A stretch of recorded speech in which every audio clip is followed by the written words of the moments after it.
I went to see Grandma and Grandpa at their townhouse. I love playing there. On Sunday, we went to see Uncle John and swam in his pool. We had so much fun. After that, we visited my older brother and his friend to help them paint their new apartment. And that night, I had a sleepover at my mom's friend's penthouse. I can't wait until I grow up so I can invite my friends and family to see my place. Make every day an adventure with the Banco Valletta Home Loan. Buy the property of your dreams. Il-Merrill High Income Fund. Issa tista' tinvesti wkoll bil-lira sterlina. Investiment immexxi minn Jesmond Mitzi Financial Advisors li investi primarjament f'bonds u skemi ta' investiment globali u fejn it-tħul li tħallas regolarment. Dan il-fond ġenera tħul ta' 4.09% dawn l-aħħar 12 xahar. Il-kumpanija u l-fond huma liċenzjati mill-MFSA. It-tħul u l-frekwenza tal-pagamenti mhux garantiti. It-tħul u l-kapital jista' jinżel kif ukoll jitlaw l-passat mhux garanzija tal-futur. Għal aktar informazzjoni ċempel fuq 8007 2206. Jesmond Mitzi Financial Advisors, servizz personali.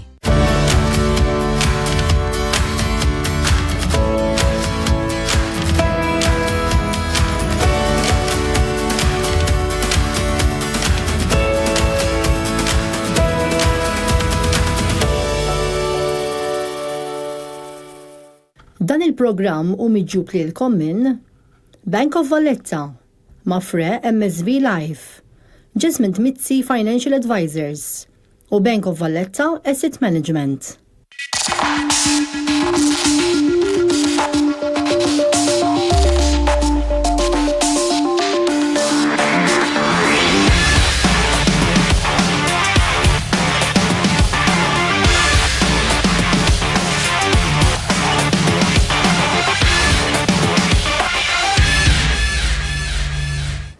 Sinjuri, nsemmilkom u nilqakom għal-programm Flusek. Fil-programm tal-lum ser nibdew billi nintaqgħu ma' mstieden tagħna Edward Grek sabiex niddiskutu dwar self għal min qed jikkonsidra jixtri t-tieni proprjetà tiegħu. Fit-tieni twarti tal-programm mbagħad mistieden ieħor Gabriel Mansweto li miegħu ser nitkellmu dwar xi aħbarijiet li qed jaffettwaw is-swieq lokali u internazzjonali.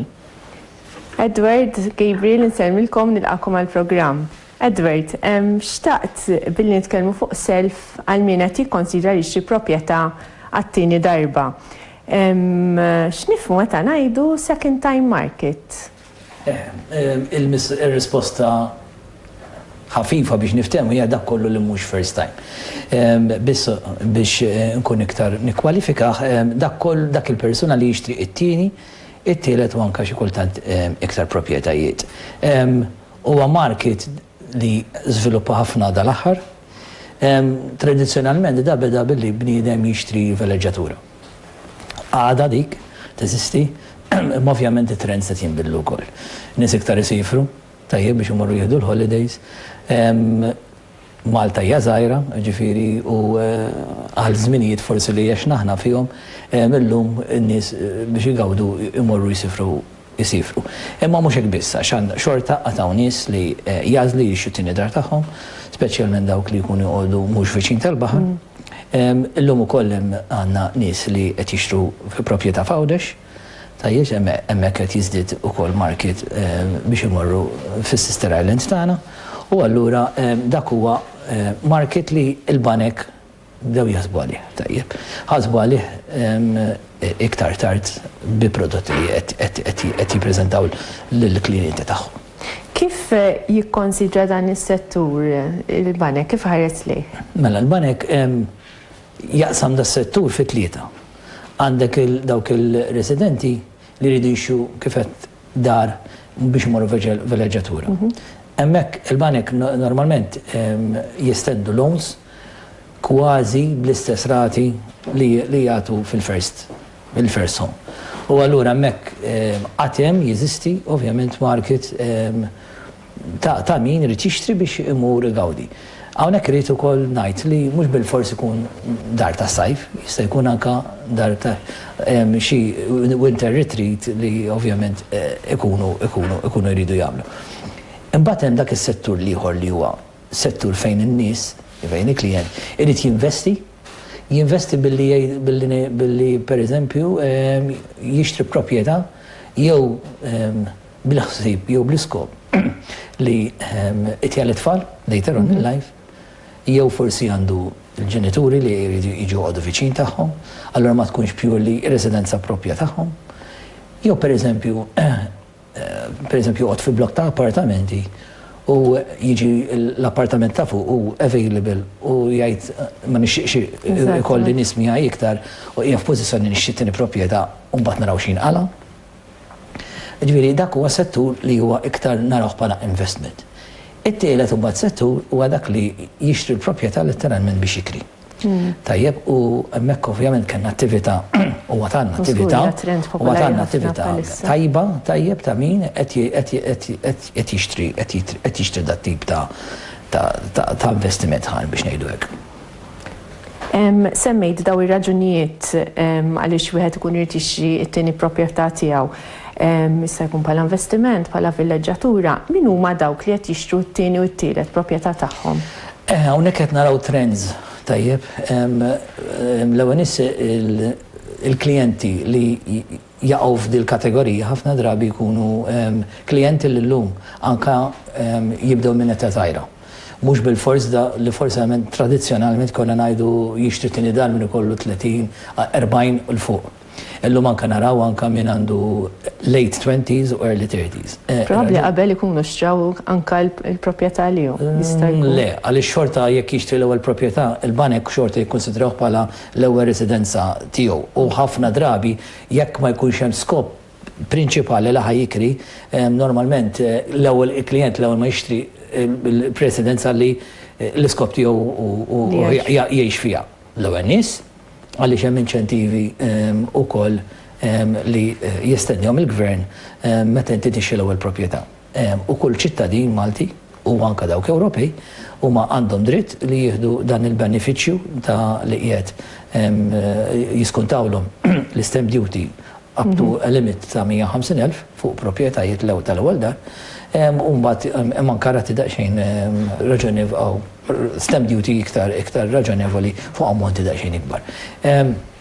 Biss jekk nerġa' mora għall-mistoqsija li saqsejtni min qed jixtri tieni dar, illum naħseb li għandna nies iktar qed jistudjaw kemm f'university level, jiġifieri tertiary level, u anke f'technical institutes, l-MCAST u postijiet oħra anke fejn il-Maltin qed jaspiraw biex imorru biex jilħu iktar jobs aħjar. Huwa fatt li naraw il-Maltin, jiena naraw ġifieri mill-esperjenza tiegħi li għandi ġo bank, nara li l-income tan-nies niżdied sostanzjalment. U allura il-persuni li jixtru it-tieni proprjetà qed jiżdied u qed jiżdied u anke fil-livell anke fl-età qed tinżel. Issa ukoll wieħed irid jaċċenna wkoll li Malta bħala kultura li tinvesti fil-proprjetà, aħna nsubuha bħala il-ġebla, tajjeb wieħed għadu attraenti għal diversi raġunijiet. L-ewwel nies kull individwu l-ikbar asset li għandu fil-portafol tiegħu biex niftehmu dejjem żgur tkun il-binija. Tajjeb issa hawn min ikollu waħda, hawn min ikollu tnejn, hawn min ikollu iktar. Imma żgur jiġifieri f'kull statement of affairs li aħna nimlew dejjem infallibilment l-ikbar asset ikun il-proprjetà. U allura mhijiex sorpriża li n-nies jażlu u għad għandhom sentiment favorevoli favorixxu it-tieni u t-tielet proprjetà. Imma jekk ġifieri mbagħad naraw dat tip ta' segment minnu, dawn huma klijenti li ħafna drabi jkunu bl-income li jkun iktar minn normali. Illum naraw pereżempju nies li ħarġin mill-università li jibdewlek paga kważi llum nista' ngħid iktar il fuq minn 20,000. U kważi fil-degrees kollha li għandhom. Imma anke technical, jiġifieri fejn inti qabel ikollok żewġ persuni li jaqlaw il-minimum wage, per eżempju, żewġ arajiet, illum anke dawk li kienu qegħdin f'jobs li forsi jinqas minħabba li jew jagħmlu overtime jew forsi jaġivalaw ruhom u qed jagħmlu jobs aħjar, anke dawk ġifieri dak li kien fl-opinjoni tiegħi kien jaqla dik 8,000 9,000 illum easy jaqla lek 11 u 12,000. U allura meta jkollok koppja dawk jiġġoinjaw flimkien u jkollhom iktar spending money biex jixxew jixtru. Imma jiena ma naħsibx li hu dak is-suq. Is-suq huwa iktar għal dak il-klient u l-banek da settur partikolari jimmira lejn il-klijenti individwali li jridu jinvestu fit-tieni dar. Mbagħad għandna settur ieħor li huwa mbagħad iktar ma jaqax iktar taħt home loans imma jaqa' iktar mbagħad taħt business fejn bniedem mbagħad jidħol għal proġetti ikbar imma naħseb illum mhux dak is-suġġett li ħan nitkellmu fuqu u nillimitaw biss għal dawk il-klijenti li qed jixtru it-tieni dar għal dawn ir-raġunijiet li għadek semmejt. Edward, tara x'inhu kkonsidrat bħala ritorn adekwat biex wieħed jikkonsidra jixtri proprjetà oħra? Mela, hawnhekk ma ssib l-ebda statistika, ġifieri unut li ħadd mur tfittex, tipprova tara u tifhem anke l-aġenti u anke s-settur kollu d-developers u anke l-klijenti meta jagħmlu l-homework tagħhom x'return wieħed jistenna. Illum normalment proprjetà naqsmuha fi tlieta. Għandek dak li huwa l-low end li huwa under 250, għandek il-medium term li għandek jisu jibda minn 250, forsi jasal sa 400,000, u mbagħad għandek il-high end. Tajjeb, dawn jattiraw klijenti differenti. Tajjeb. Ovvjament, jekk inti ħanibda bil-lower end. Lower end, jekk bniedem rid normalment daw l-individwi li jiġu jixtru, normalment imorru f'dat it-tieni settur. Jien qed nitkellem issa mhux ħajju żgħar villeġġatura, laqas ħallija hemm tistenna biex forsi t-tifel joħodha, qed nitkellmu fuq xi ħadd li jrid jixtri u jiddeċiedi li jikri. U hemmhekk il-banek għandhom il-pakketti partikolari tagħhom. Palissa importanti għalissa all-time record low tal-interessi li l-banek qed joffru. Kemm fil-first time market u kemm fis-second time market. U dis-sena wara Jannar rajna l-banek jerġgħu jaqtaw ir-rati tagħhom, ovvjament għaliex dan huwa market li l-banek jaraw mod pożittiv għaliex ma jtihomx problemi. U jibbaża l-pagamenti ħafna drabi fuq il-pagi li jkunu deħlinu fuq l-inkam regolari. Nerġa' ngħid x'inhi l-mistoqsija mora għall-mistoqsija li semmejt li x'wieħed jistenna. Wieħed jistenna. Jiena anke ħadd fil tal-market daqsxejn. X'wieħed jistenna normalment dawk il-proprjetajiet li jaqgħu taħt il-150 nistennew return bejn wieħed ieħor ta' iktar minn 4.5 imma mhux iktar minn 6. Ġifieri hemmhekk jekk bniedem literalment irid imur jgħid ifhimni irrid niddeċiedi li nixtri proprjetà, ir-return ikun dak ir-return li mhux iktar minn 6%. Qed nitkellmu gross għadek jiġifieri ma naqqas l-ispejjeż u t-taxxa. Tajjeb fit-tieni market wieħed ovvjament irid joqgħod iktar kawt għaliex it-tieni market huwa market li rrid jara s-segment li hemm għalih. U hemmhekk ma naħsibx li naqbżu il-5%. Tajjeb, ġifieri hemmhekk dak il-proprjetajiet li llum għaw ħafna appartamenti li huma high-end ukoll appartamenti nitkellmu li qed iġibu prezzijiet ta' 2 bedroom ikunu ta' ċertu portata jew ikunu fi proġetti li jkollhom ċertu lussu u allura importanti li jkunu rridu jinvestu f'dik l-area u r-return ikun bejn ta' 5%. It-tielet huwa l-high-end. Il-high-end ovvjament qed nitkellmu fuq appartamenti li jkunu f'daw il-proġetti towers jew kellha f'proġetti li huma kulħadd jaf fejn qegħdin, jiġifieri lejn taslima dawk imbagħad qed nitkellmu fuq high-end fejn imbagħad il-klijent u s-segment li ħajjattiraw huma ħafna drabi jkunu professjonisti jew klijenti barranin ħafna drabi li jkunu jistgħu jaffordjaw iħallsu kirja iktar għolja. Issa, u hawnhekk tiġi l-mistoqsija. X'pariri sa nagħtu? Ovvjament, bniedem irid jara f'liema settur irid imur. Jiena ngħid li ovvjament location tibqa' l-iktar ħaġa prinċipali. Jiġifieri meta tmur għand min jitkellem fuq da settur jibidejlek location. Għaliex ovvjament inti l-iktar area li ħatibqa' attraenti għal kull eventualità, ovvjament il-lokazzjoni ħatam differenza. Ovvjament imbagħad irid jara jekk irid imur għal kirja per se u hemmhekk ovvjament wieħed għandu jagħżel forsi iktar il-lower end.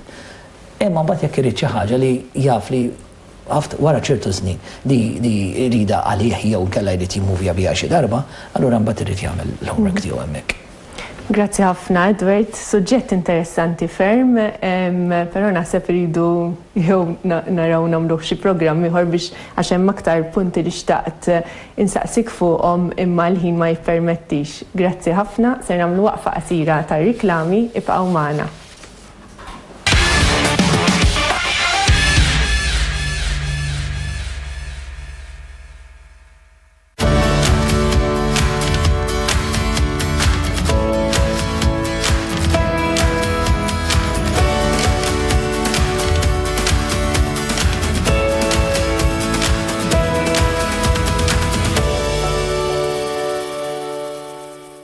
In recent years, office environments have changed completely. Modern finishes, shapes and materials are more vibrant and exciting. Ergonomics is a priority to create a more productive, efficient and comfortable environment. Oxford House is a household name synonymous with office furniture in Malta for decades. Here you can find a vast range of products and a dedicated team to help you transform your space into the modern, productive office you are looking for. Oxford House, the comfort of knowing you're in good hands. Whatever your goals are,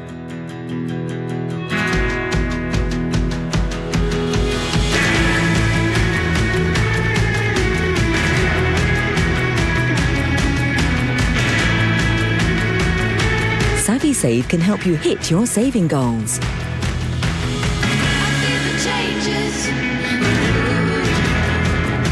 Be smarter with your money. SavvySave. Digital savings simplified. Download the app now. Hemm min jaħseb li d-dinja tal-investimenti hija waħda komplessa. Deċiżjonijiet għaqlin u fil-ħin huma essenzjali. Għalhekk aħna qed nagħmluha aktar faċli għalik biex tifhem u tmexxi aħjar flusek. Filwaqt li nagħtu importanza lejn it-tolleranza riskju tiegħek. Ibbenefika billi tagħżel minn firxa ġdida ta' 3 BOV Portfolio Funds. Kemm jekk int investitur konservattiv, bilanċjat jew wieħed aktar avventurus. Il-valur tal-investiment jista' jinżel kif ukoll jitla' u l-investituri jistgħu mhux dejjem jieħdu lura l-investiment inizjali tagħhom. L-investiment għandu jsir wara li jqraw id-dettalji sħaħ tal-prospett, l-offering supplement applikabbli u d-dokument bit-tarif u linja l-investitur. Il-BOV Asset Management u l-fond li tħaddem huma liċenzjati mill-MFSA. BOV Asset Management. TMM għal bżonnijiet finanzjarji tiegħek.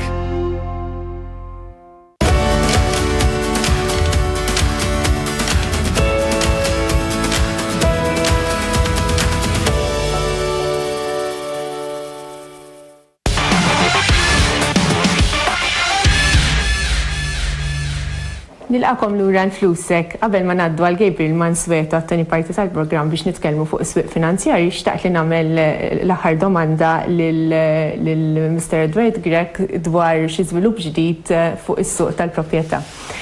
Edward, għax xtaqt insaqsilek ħafna di, il-Bank Ċentrali għadu kif ħareġ Directive Number 16, Regulation on Borrower-Based Measures. Tista' tina idea x'inhi din id-direttiva u kif ser taffettwa l-konsumatur? Mela, fil-qosor, il-Bank Ċentrali wara li ovvjament kien hemm l-IMF li qed tippuxjah biex jieħu ċertu miżuri anke għall-banek partikolari, qasam il-market f'sew segments. Għamel il-first u qabel second. Il-second time business m'għamilx distinzjoni f'bejn dak li għadni kif qatt qabel. Ġifieri ġab dak li jrid min irid jixxi residenza għall-velleġġatura, min irid jinvesti u min irid jikri huwa konsidrat bħala second time segment. Hemmhekk ġew effettwati tliet affarijiet mainly.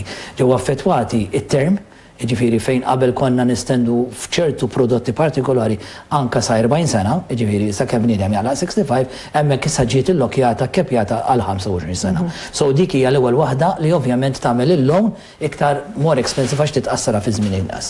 It-tieni measure li ħa wkoll hija il-kontribuzzjoni jew rather kemm irid ipoġġi bħala depositu.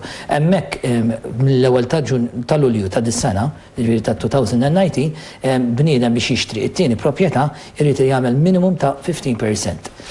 Qed jagħti lok ta' sena u f'Ġulaj ta' 2020 sa titla' għal 25%. U hemmhekk ovvjament għalkemm il-prodotti tal-investiment u l-buy to lets ħafna drabi ġiġa qegħdin hemm, imma fil-każ ta' second time anke l-vileġġjatura hemmhekk se tiġi affettwata billi n-nies ikollhom joħorġu iktar flus. U t-tielet ħaġa li ħadd affettwa wkoll full mod kif il-pagamenti kif jiġu kalkulati. U allura hemmhekk ukoll naħseb se tagħmel distinzjoni minħabba li ovvjament sa tagħmel ċertu ammont li forsi konna nikkonsidraw li jitħallas, hemmhekk iridu wieħed irid joqgħod attent. Il-first time business, il-first time market ma tantx provaw immissuh għaliex ovvjament kien hemm aċċenn daqsxejn anke mis-Central Bank biex in-nies dawk li jridu jaffordjaw jixtru dar kemm jista' jkun ma missewhomx. Imma second time business iva ħajġi affettwat mid-term tajjeb u mill-contribution li ovvjament se tagħmel differenza fil-prodotti li għaw taħt das-settur. Grazzi ħafna Edward.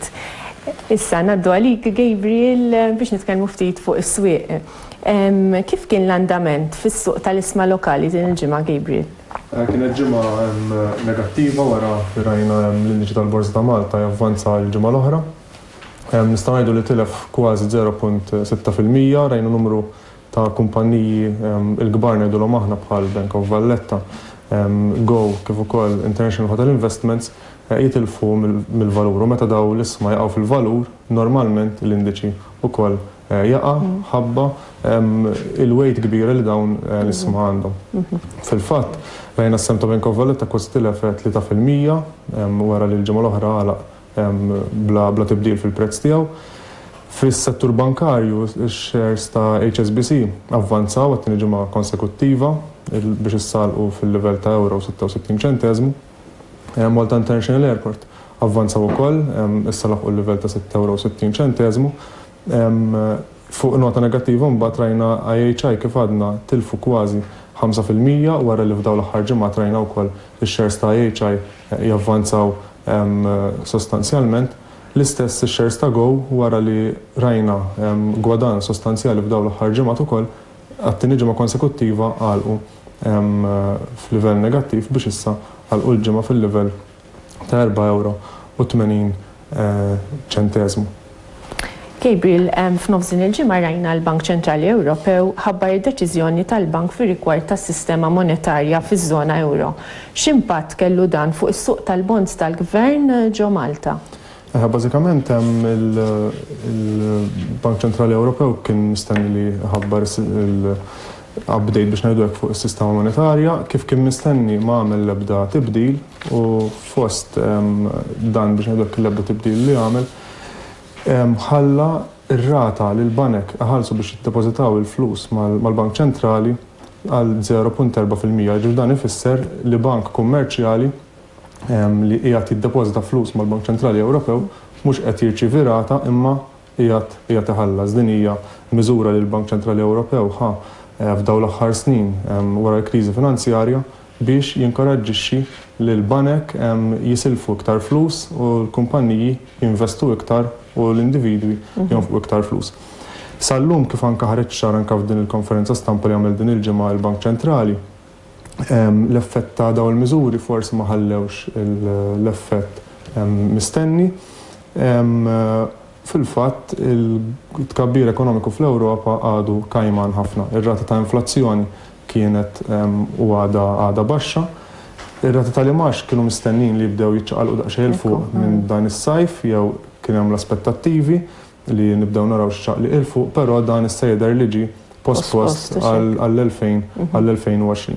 Ovvjament fuq din l-aħbar għalkemm dawn huma biex ngħidu hekk aħbarijiet daqsxejn negattivi in termini ta' fejn sejra l-ekonomija fiż-żona euro, però għall-assi finanzjarji din hija biex ngħidu hekk aħbar pożittiva. Fil-fatt il-referenza għall bonds tal-Gvern laħqu livell u għalli ħafna reġgħu din il-ġimgħa nistgħu ngħidu kienet 60 ta' gwadan sostanzjali u allura kif nafu meta l-valur jew meta rata tal-imax jibqgħu baxxi jew jaqgħu il-valur tal-bonds jitilgħu din il-ġimgħa kien każ ta' hekk.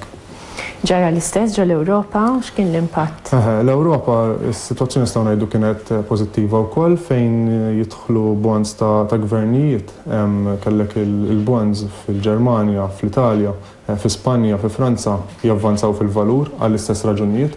U mbagħad fis-suq tal-isma wkoll l-erba' wara l-konferenza stampa rajna gwadan żgħir xejn kbir, però once li ġie l-ħamis u nkallum l-indiċi Ewropej prinċipali gwadanjaw.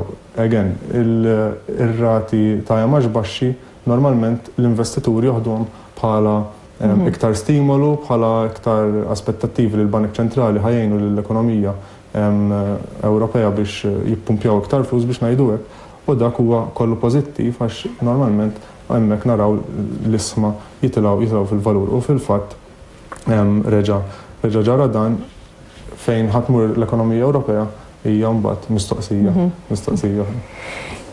Iktar kmieni din il-ġimgħa r-Riserva Monetarja issa fl-Istati Uniti ippubblikat il-minuti mill-aħħar laqgħa tagħha.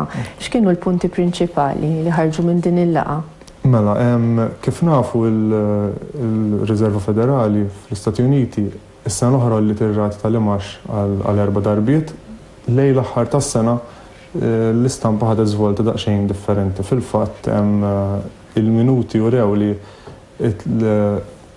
it-tħassib li kellhom l-ekonomisti lejn l-aħħar biex ngħidu hekk xahar tas-sena l-oħra dwar it-tkabbir ekonomiku fl-Amerika jidher li din is-sena ħajkompli. Ġifieri fejn lejn l-aħħar tas-sena l-oħra jew matul is-sena l-oħra kon qegħdin nistennew li r-rati tal-imax ġew l-Istati Uniti jitilgħu għal darbtejn oħra wara l-erba' li rajna s-sena l-oħra fl-2018.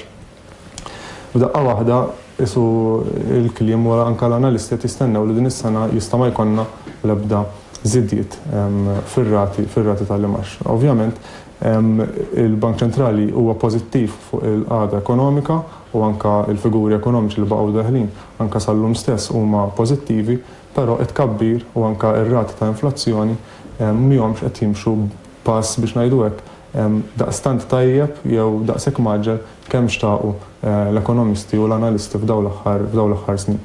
Gabriel, l-aħħar mistoqsija għax ma tantx baqgħna ħin imma ma nixtieq li propjament insemmu ftit għax ovvjament il-sitwazzjoni fir-Renju Unit minħabba l-Brexit iddominat l-aħbarijiet bħal dan l-aħħar x'kienet jiġri.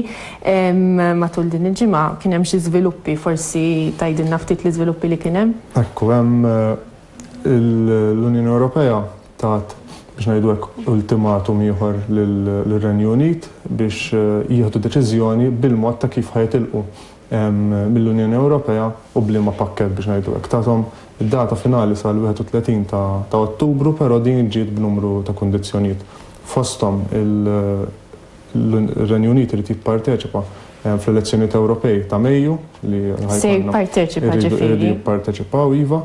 Jekk le f'Ġunju sal-ħadd irridu joħorġu bla deal ekku, plus li minn issa sa Ottubru m'hemmx ħiel li jibdew negozjati ġodda. Ġifieri waħda mill-kundizzjonijiet kienet li n-negozjati li kien hemm f'dawn l-aħħar xhur bejn l-Ewropa u r-Renju Unit ma jerġgħux jiftħu n-negozjati. Grazzi ħafna Gabriel ta' dik l-update fuq is-swieq u nerġa' nirringrazzja lilek Edward, grazzi tal-ħin tagħkom.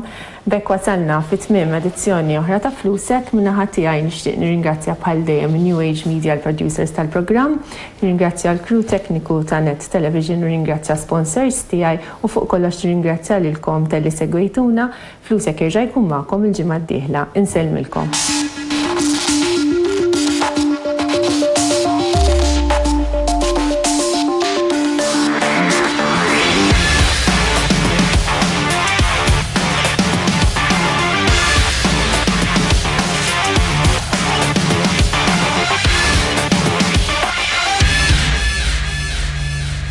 Dan il-programm miġġub lilkom minn Bank of Valletta, Mafre MSV Life, Jasmine Mitzi Financial Advisors u Bank of Valletta Asset Management. Flusek jirringrazzja lil Oxford House u Asha Carpets. Nicolette tirringrazzja lil Rachel Guilford għal makeup, Gilda għal ħwejjeġ u Muff Hairdressing għal xara.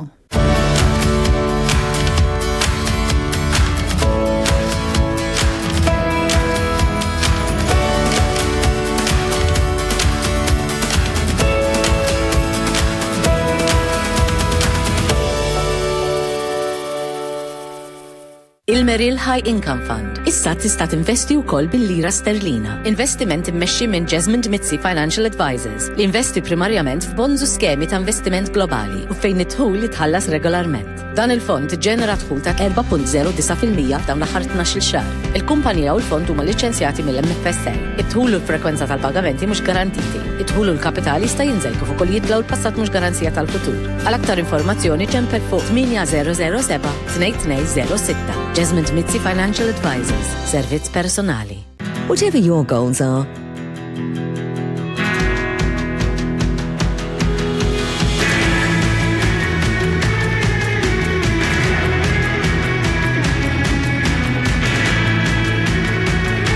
SavvySave can help you hit your saving goals.